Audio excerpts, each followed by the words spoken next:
अल्हम्दुलिल्लाह नहमदुहु व नुसल्ली व नुसल्लिमु अला रसूलिहिल करीम। अम्मा बअदु फ़अऊज़ु बिल्लाहि मिनश शैतानिर रजीम। बिस्मिल्लाहिर रहमानिर रहीम। अल्हाकुमुत तकासुर हत्ता ज़ुरतुमुल मक़ाबिर कल्ला सौफ़ तअलमूना सुम्मा कल्ला सौफ़ तअलमून कल्ला लौ तअलमूना इल्मल यक़ीन लतरवुन्नल जहीम सुम्मा लतरवुन्नहा आइनल यकीन सुम्मा लतुसअलुन्ना यौमइज़िन अनिन नईम। सदक़ल्लाहु मौलानल अज़ीम व सदक़ रसूलुहुन नबियुल करीम व नहनु अला ज़ालिका लमिनश शाहिदीन व शाकिरीन वल्हम्दुलिल्लाहि रब्बिल आलमीन। इंतहाई काबिल कदर काबिल इज्जत मेहमानान गिरामी मुअज़्ज़ज़ीन इलाका हाज़रीन सामईन, हम सारे मुसलमान हमारे मोहतरम जनाब अल्लाह बख्श साहिब उनकी दावत पर उनके इस दौलत खाने पे हाजिर हैं, जिसका मकसद अल्लाह रब्बुल आलमीन की बारगाह में हदिया तशक्कर पेश करना है कि उनके बेटे मोहम्मद रिजवान साहिब जो कि काफ़ी अरसा से वतन से बेवतन, घर से बेघर, रिज़्क़े हलाल की तलाश के लिए बैरून मुल्क थे, अल्लाह के फजलो एहसान से वो वापस आए और घर वालों के लिए वो उनकी वापसी मोहब्बत और शफकत और अल्लाह के बारगाह में तशक्कर का सबब बनी। तो अल्लाह की बारगाह में हदिया तशक्कर पेश करने के लिए उन्होंने इस महफिल पाक को सजाया। दुआ है कि अल्लाह रब्बुल आलमीन उनका ये जिक्र पाक सजाना, अल्लाह का जिक्र हो रहा है, अल्लाह के हबीब का जिक्र हो रहा है और अल्लाह के प्यारे महबूब की आल का तज़किरा हो रहा है, हजूर के सहाबा किराम का जिक्र हो रहा है। तो दुआ है कि अल्लाह रब्बुल आलमीन इन सब हस्तियों की बारगाह में इनकी ये हाज़री कबूल व मंजूर फरमाए। मेरे पास जो वक्त है वो बहुत थोड़ा है और मुझे जो उन्वानात दिए गए वो ज्यादा हैं और मैंने भी हालात वाक़यात को मद्देनजर रखते हुए हमारे आज के इस मुआशरे के रुझान को सामने रखते हुए अपनी तरफ से जो उन्वान सोचा हुआ था वो भी मैंने आपकी खिदमत में पेश करना है और मुझे हुक्म भी दिया गया है मुख्तलिफ उन्वानात। और अजीब बात है कि ये सारे उन्वानात अलग अलग हैं, यानी एक उन्वान का दूसरे से ताल्लुक नहीं है।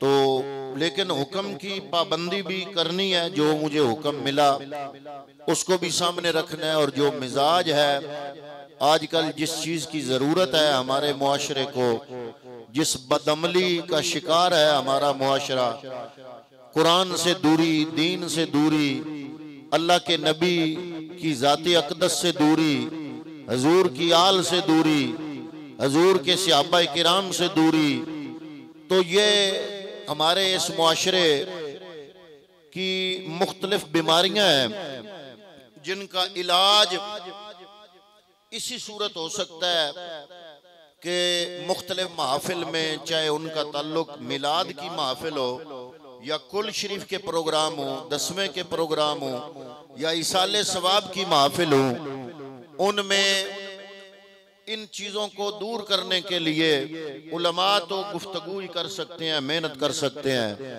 तो अपनी जिम्मेदारी पूरी करते हुए मैंने आपके सामने कुरान मजीद फुरकान हमीद की एक सूरह तैयबा तिलावत करने की सादत हासिल की, जो कि बड़ी मशहूर है और जिसका नाम है सूरह तकासर।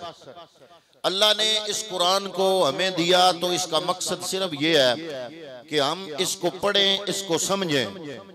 ये कुरान जो माना हमने समझ लिया ना कि इसका काम सिर्फ इतना है कि बरकत के लिए रखो, बरकत का तो इनकार नहीं, तिलावत के सवाब का भी इनकार नहीं, लेकिन इसके नाजल होने का मकसद सिर्फ ये नहीं था कि हम बरकत के लिए पास रख ले, या सिर्फ ये नहीं था कि हम सिर्फ इसकी तिलावत करें। ये मंशूर जिंदगी है, दस्तूर जिंदगी है, जिंदगी गुजारने का दस्तूर देता है, हमें जिंदगी गुजारने का असूल बताता है। हमारे नबी जो दुनिया में जलवा अफरोज हुए, उनके आने का मकसद यही है। अल्लाह ने महबूब को किताब दी, क्या नबी अपने कलमे पढ़ने वालों को ये किताब दो, और किताब का काम क्या है कि किताब को पढ़े, पढ़ के इस पर अमल करने की कोशिश करें। ये है मकसद हमारी इस किताब का। लेकिन हमने इस किताब को भी अपने कानों के लिए नशा बनाया है। इस किताब को भी हमने सोजो साज और टोटल जो दीनी महफिल है उनको भी अपने कानों का नशा बना लिया है।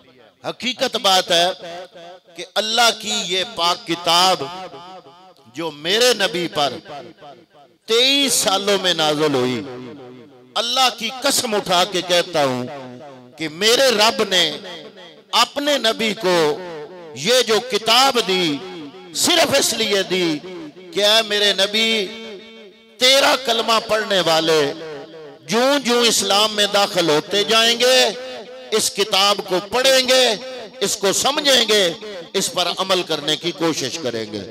लेकिन आप देख ले, हम कलमा पढ़ने वाले कितने हैं और कुरान पे अमल करने वाले कितने हैं।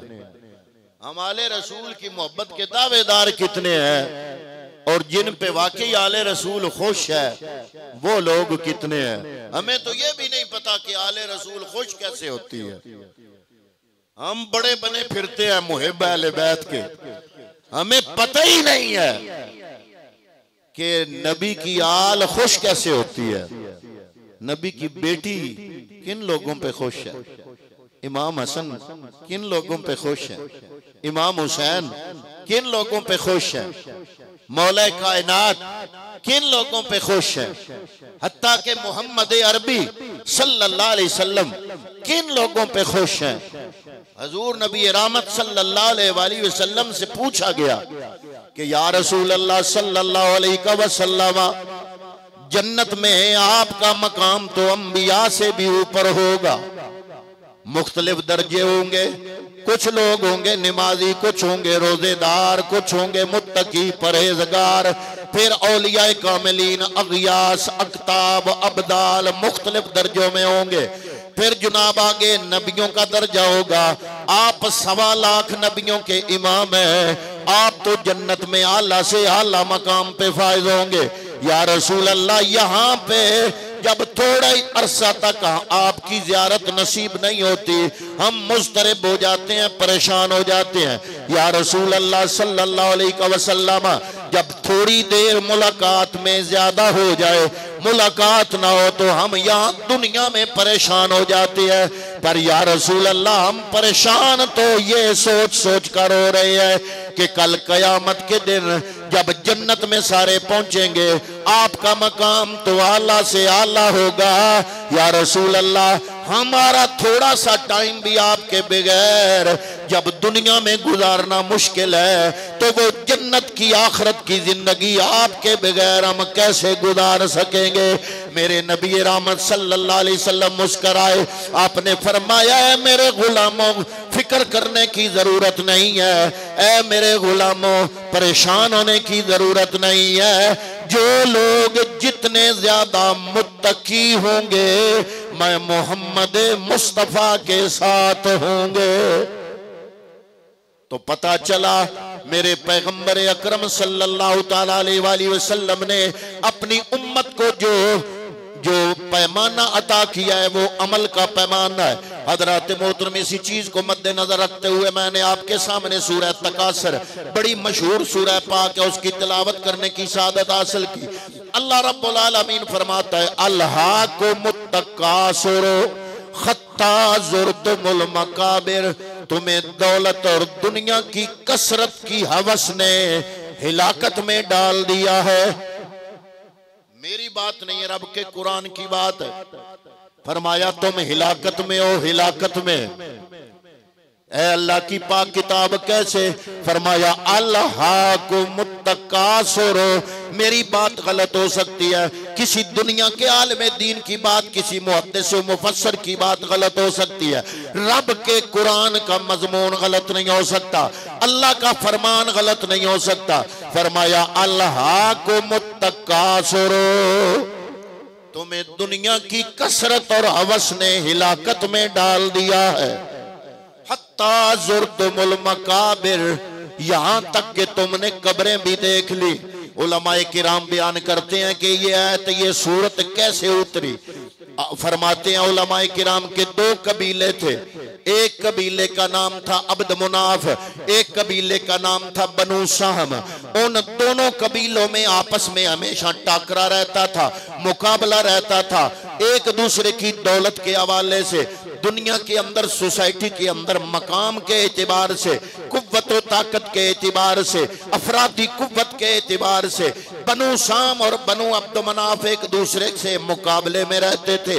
जैसे आज आप कहते हैं कि फलां मेरा शरीक है, और हर बंदा कोशिश करता है अपने शरीक से बेहतर जिंदगी गुजारे, मेरे पास पैसा शरीकों से ज्यादा हो, बैंक बैलेंस शरीकों से ज्यादा हो, अफरादी ताकत शरीकों से ज्यादा हो, हमारा कबीला शरीकों के कबीले से ज्यादा कसरत तादाद वाला हो, कसीर तादाद रखता हो। जैसे आज हमारी सोच है, गोया के सोच नहीं बदली, 14 सदियां गुजर गई। जब कुरान उतर रहा था तो यही सोच थी।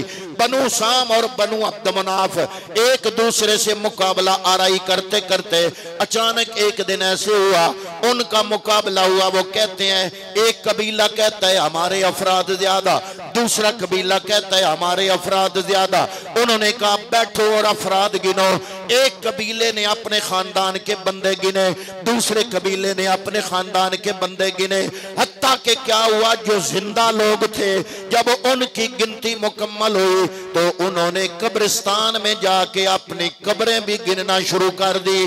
जब उन्होंने जिंदा लोगों के गिनने के साथ साथ जब कब्रें भी गिनना शुरू कर दी तो अल्लाह ने अपने नबी पे ये सूरत नाज़िल फरमाई। फरमाया अल्हाकुमुत तकासुर, तुम्हें अफराद और माल की कसरत की तलब ने हिलाकत में डाल दिया है।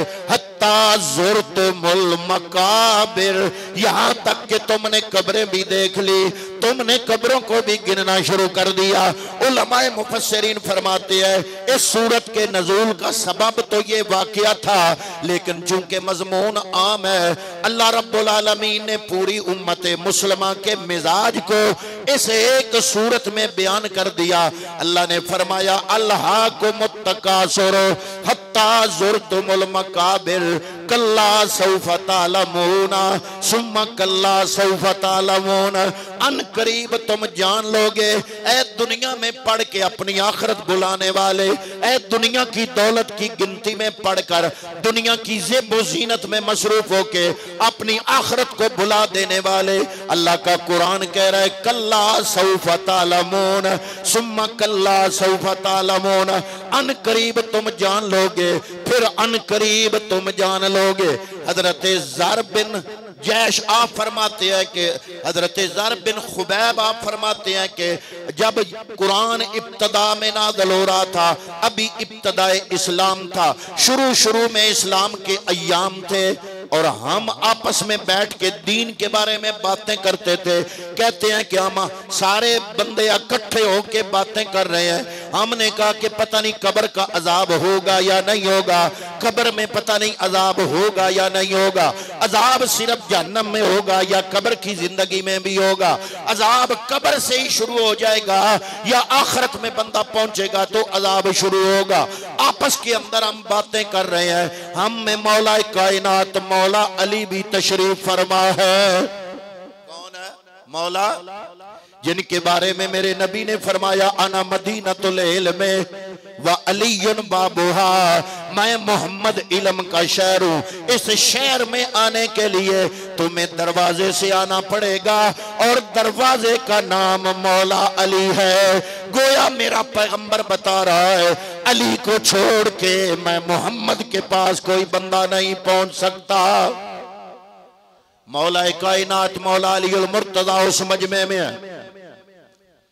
जब ये बातें छिड़ी आपस के अंदर कि पता नहीं कब्र का अजाब होगा या नहीं होगा, मौला अलीउल मुर्तजा ने फरमाया मैं तुम्हें बताता हूं। हजरत अब्दुल्ला इब्ने अब्बास मेरे नबी के चचा के बेटे, जिनके बारे में मेरे नबी का कौल है, आपका इरशाद है, आपने दुआ की या अल्लाह अब्दुल्ला इब्ने अब्बास को मेरे कुरान की समझ अता फरमा। हजरत अब्दुल्ला इब्ने अब्बास बड़े मशहूर थे।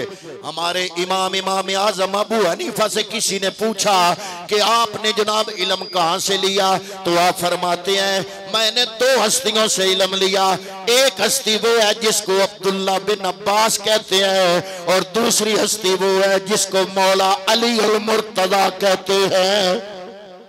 हजरत इमाम जाफर सादक के 2 साल शागिर्द रहे इमाम आजम अबू हनीफा, और हजरत इमाम आजम अबू हनीफा का ये कौल है कि लौला का असनता ने, अगर ये 2 साल मेरी जिंदगी में ना होते, लहाला का नौमान, नौमान आपका नाम था इमाम अबू हनीफा का।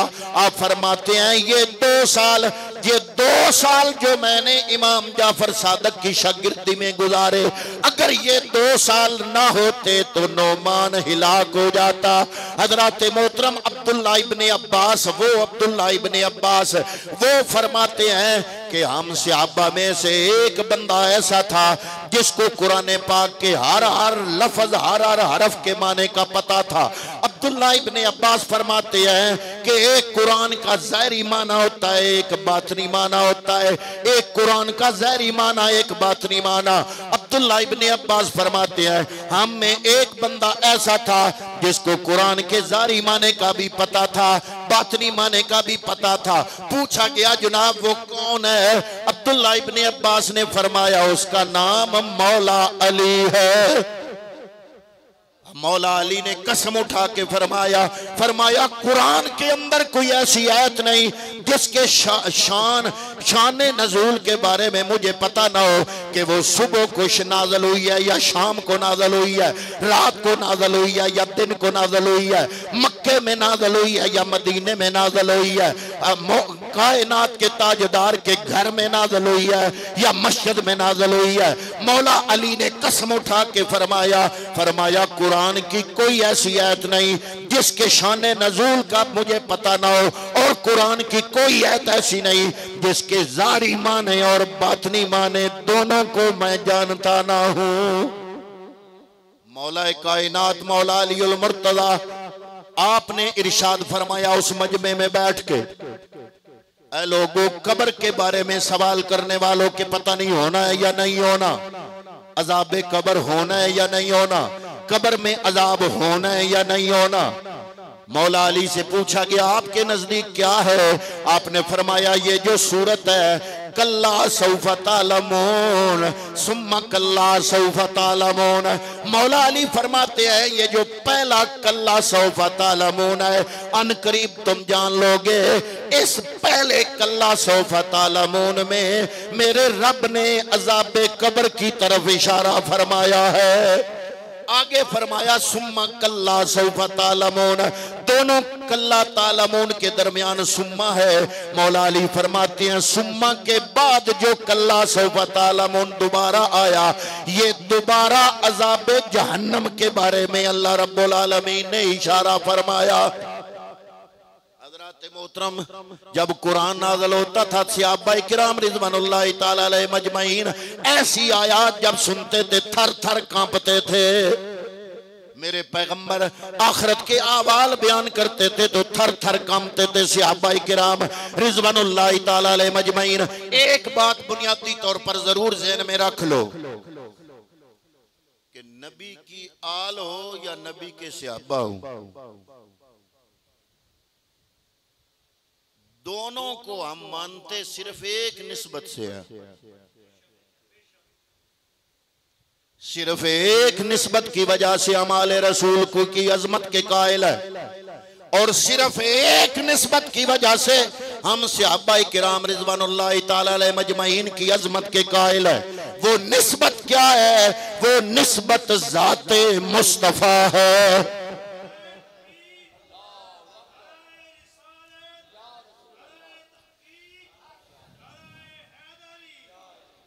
आले रसूल वो है जिनकी रगों में मेरे रसूल का खून दौड़ता है, और सहाबाए किराम रिज़वानुल्लाहि ताला अलैहिम अजमईन वो हस्तियां हैं जो या अय्युहल्लज़ीना आमनू के मुखातिब हैं। आप उलमा से पूछो, आपका भी कुरान से उतना ही तल्लुक है जितना मेरा है, जितना मेरा तल्लुक है कुरान से उतना ही आपका भी है। बल्कि जो भी पढ़ता ला इलाहा उसकी किताब कुरान है। अपने कुरान को समझो और उलमा से पूछो कि पूरे कुरान में या अय्युहल्लज़ीना आमनू कितनी मर्तबा आया? या अय्युहल्लज़ीना बोलो, या अय्युहल्लज़ीना बोलिए, या अय्युहल्लज़ीना, या अय्युहल्लज़ीना आमनू कितनी मर्तबा कुरान में आया? सैकड़ों मर्तबा आया। इसका माना क्या है? मैं हाथ जोड़ के कहता हूं मेरी तरफ तवज्जो करना, मैं जो मजमून बयान कर रहा हूं वो बड़ा जरूरी है। या अय्युहल्लज़ीना आमनू का माना क्या है? ए ईमान वालो। क्या माना है? सारे बोलिए क्या माना है? या अय्युहल्लज़ीना आमनू का माना क्या है? ये सबसे पहले या अय्युहल्लज़ीना आमनू किन को कहा गया? या अय्युहल्लज़ीना आमनू कुरान में किन को कहा गया? मैं हज़रात मोहतरम आपके शऊर को झंझोड़ना चाहता हूं। जब कुरान नाज़िल हो रहा था या अय्युहल्लज़ीना आमनू बार बार मेरा रब बोल रहा है, जरा बताएं तो सही वो किन को मुखातब कर रहा है? उनमें अबू बकर सिद्दीक हैं, उनमें उमर फारूक हैं, उनमें उस्मान गनी है, उनमें जुनाब मौला कायनात मौला अली उल मुर्तज़ा हैं। क्योंकि मौला अली भी मोमिनी नहीं बल्कि मोमिनों के सिरदार है, इसलिए या अय्युहल्लज़ीना आमनू में मौला अली भी हैं, या अय्युहल्लज़ीना आमनू में हजरत अब्बास भी हैं, या अय्युहल्लज़ीना आमनू में हजरत हमजा भी है, या अय्युहल्लज़ीना आमनू में अब्दुल्लाह इब्न मसूद भी हैं, या अय्युहल्लज़ीना आमनू में अबू बकर सिद्दीक भी हैं। अब मेरा कुरान और मेरा रब जिन हस्तियों को बार बार कुरान में कहे या अय्युहल्लज़ीना आमनू, या अय्युहल्लज़ीना आमनू, ए ईमान वालो, ए ईमान वालो, कुरान तो कहे सैकड़ों मर्तबा ए ईमान वालो। और आज के जाकर को उनमें ईमान नजर ना आए। जाकर सच्चा के रब का कुरान सच्चा।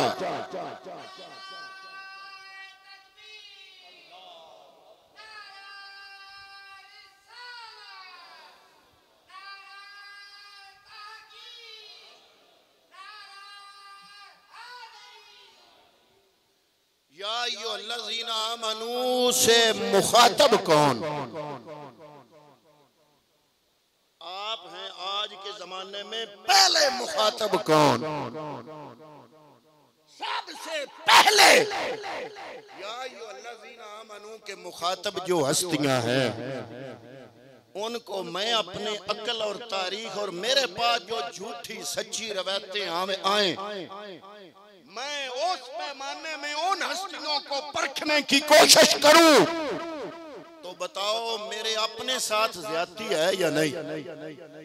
वो हस्तियां जिनको कुरान कहे बार बार या अय्युहल्लज़ीना आमनू, या अय्युहल्लज़ीना आमनू, या अय्युहल्लज़ीना आमनू, और मैं लोगों की सुनी सुनाई बातों पे उन हस्तियों को जो या अय्युहल्लज़ीना आमनू के पहले मुखातिब हैं, उनको अपने अकल पे के तराजू पे तोलूंगा तो नुकसान उन हस्तियों का नहीं, नुकसान मेरा है, नुकसान मेरे ईमान का है, नुकसान मेरे दीन का है। आपको पता है सबसे पहली तलवार इस कायनात में जो सबसे पहले नामूसे रिसालत के लिए बाहर निकली, वो तलवार किसकी थी?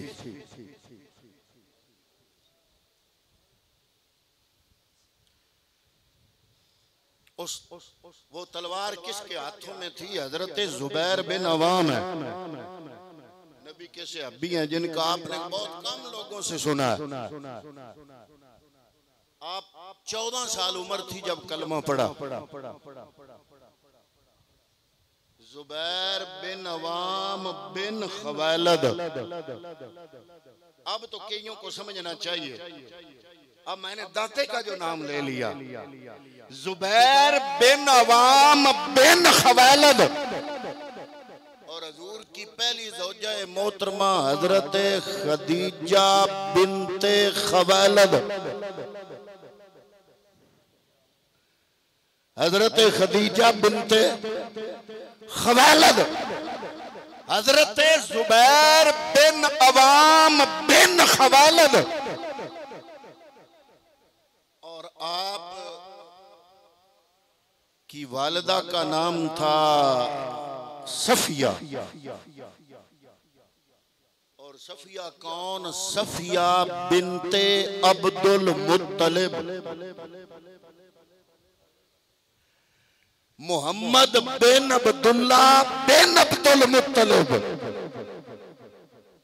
सफिया बिनते अब्दुल मुत्तलिब, हजूर की फुफ्फी के बेटे हजरत खदीजा के भाई हजरत अवाम। हजरत अवाम जो खदीजा के भाई हैं, अवाम बिन खवालद, खदीजा बिनते खवालद, अवाम और खदीजा बहन भाई, और खवालद का बेटा जुबैर, अवाम और अवाम का बेटा जुबैर, हजरत खदीजा के भतीजे हजरत खवालद जुबैर बिन अवाम रज़ी अल्लाह तआला अन्हु। हजरत अबू बकर सिद्दीक अली उल मुर्तजा हजरत खदीजा के बाद चौथा नंबर इस्लाम कबूल करने में जिस बंदे का है वो ये है, जुबैर बिन अवाम। मक्के की जिंदगी है, तलवारें बाहर निकली हैं, नबी करीम को गिरफ्तार करने या अस्तगफिरुल्लाह कत्ल शहीद करने का मनसूबा बनाया जा रहा है। हजरत जुबैर बिन अवाम मक्के की जिंदगी में दोपहर के वक्त खाना खा के थोड़ा देर बंदे आराम करते हैं, उसको कैलूला कहते हैं, कैलूला फरमा रहे हैं। अचानक बाहर से शोर सुना, शोर की आवाज, कोई आवाज कान में पड़ी कि मोहम्मद बिन अब्दुल्ला को कुफारे मक्का ने शहीद कर दिया। कोई आवाज पड़ी कि वो गिरफ्तार हो गए। जुबैर बिन अवाम 14 साल उम्र, तलवार नंगी लेके बाहर निकले, कभी इधर दौड़ रहे हैं, कभी इधर दौड़ रहे हैं। दौड़ते दौड़ते हजरत जुबैर बिन अवाम, और एक बात और भी आपको बताऊं, हजरत जुबैर के घर जो आपकी बीवी है उसका नाम है अस्मा। और अस्मा के वालिद का नाम पता क्या? अबू बकर सिद्दीक। क्या नाम है? हजरत उनसे बेटा हुआ जिनका नाम है अब्दुल्ला इब्ने जुबैर। वो अब्दुल्ला इब्ने जुबैर दोतरा है अबू बकर सिद्दीक का, नवासा है सिद्दीक अकबर का।